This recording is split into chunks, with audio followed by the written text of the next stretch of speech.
તો સાબરકાંઠાના પ્રાંતિજમાં વીજ કર્મચારીની દાદાગીરી સામે આવી છે। વીજ કર્મચારીએ માણસો બોલાવી માર્યાનો આક્ષેપ કરાયો છે।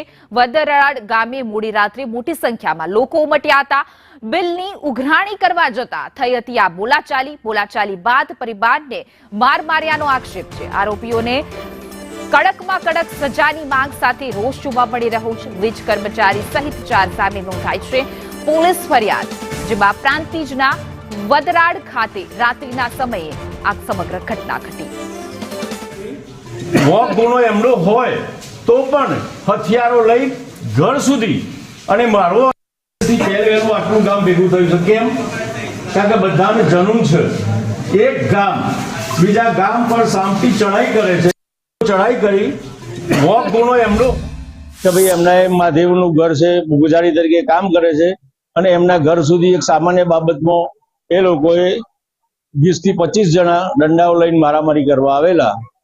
એ ગામ બધું સાક્ષી તો પહોંચી ગયું અને વાત પૂરી થઈ ગઈ અને એને FRI પણ થઈ ગઈ છે।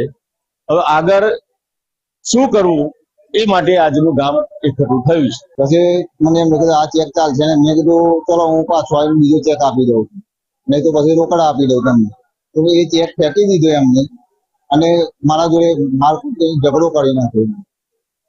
હું રોકડા લઈને પૈસા આવતો તો બી મને પોચ ના બની જાય અને પછી મને મારવાની ધમકી આપતા હતા। 3-1 વાગ્યાના મારા જોડે ફોન કરતા હતા તો તું આવી જા વદરાના પાટિયા, હું તને મારી નાખવાનો, આજે માર્યા વગર હું ઘેર જવાનો નહીં, મારે નોકરી જવી તો જશે, આવું બધું મને સાંજે હું તો સાઈડ ઉપર હતો। પછી મને સમાચાર મળ્યા હતા કે આ લોકો તમને ઓર્ડર આપવા આવવાના છે, તો મને સમજાવીને ઘેર બોલાવ્યા હતા। પછી ઘેર આ લોકો મારા ઘેર આવી ગયેલા હતા, 7:15 મારા ઘેર હતા। મારા મમ્મી પપ્પા ને બધા ઘરે હતા, તો એમને મારા મમ્મી પપ્પા એમને પણ મારે છે।